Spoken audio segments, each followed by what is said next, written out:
Pasteur pense que le simple fait de lire la parole de Dieu suffit pour dire qu'on est devenu pasteur, qu'on peut enseigner les autres. Connaissent-ils le code de la route de la Bible?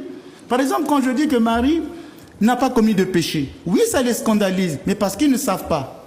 Pourquoi je dis cela? Laissez-moi vous expliquer. Oui. C'est dans Luc chapitre 1, verset 28. L'ange vient voir Marie, lui dit, « Réjouis-toi, comblée de grâce, le Seigneur est avec toi. » Quand on n'a pas fait, par exemple, des études du grec biblique, on risque de faire même une fausse traduction. Par exemple, les témoins de Jéhovah ont traduit le mot « réjouis-toi » par « bonjour Marie ». Mais Marie n'a pas reçu un bonjour. Ce n'était pas bonjour. Le texte grec, c'est « kere ». « Kekari to mene o kyrios metasu ». Ce que nous traduisons par « réjouis-toi, comblé de grâce, le Seigneur est avec toi ».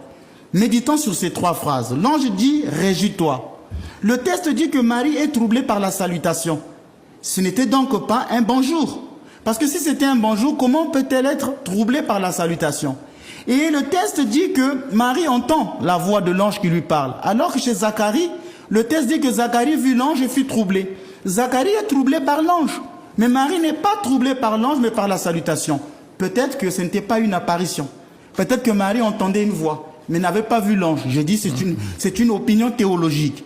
Donc ici, on voit bien que Marie est troublée par la salutation. Ça ne pouvait pas être un bonjour. Et on dit que c'est kéré, réjouis-toi. C'est du grec. Mais Marie est une femme juive. Comment pouvait-elle entendre le grec? Et là, je vais raconter une chose encore chez nos pasteurs. C'est que le texte de Luc est un texte historique. Mais c'est aussi un texte théologisé. C'est-à-dire que Luc raconte une histoire vraie, mais en faisant une interprétation théologique. Son intention, c'est qu'il fait exprès d'écrire Kéré. Il se peut que Marie n'avait pas entendu Kéré puisqu'elle est juive. Elle n'est pas grecque. Mais c'est un texte historique puisque Luc, c'est Marie qui lui a raconté cette histoire. Et Luc met un peu de lui dans le texte en mettant le mot Kéré. Le mot Kéré, réjouis-toi, dans la Bible, ce mot n'est jamais employé. C'était employé dans l'Ancien Testament pour parler à la fille de Sion. Réjouis-toi, fille de Sion, voici que ton roi arrive. Personne dans la Bible n'avait été salué par le mot Kéré, réjouis-toi. Qu'est-ce que donc cela signifie?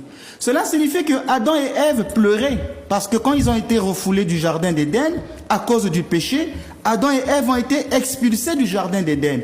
Mais avec le Kéré, réjouis-toi, cela veut dire que la Vierge reçoit la joie, que par cette salutation, Adam est relevé de sa chute. Par cette salutation, Ève ne peut plus pleurer. Marie personnifie ici la nouvelle Ève qui reçoit la salutation pour dire désormais toi, tu es dans le jardin de la grâce. Donc ce réjouis-toi, ce kéré exprime que Marie est dans le jardin de la grâce, que par elle, l'homme est relevé de sa chute, que par elle, Ève ne peut plus pleurer, que par Marie, la création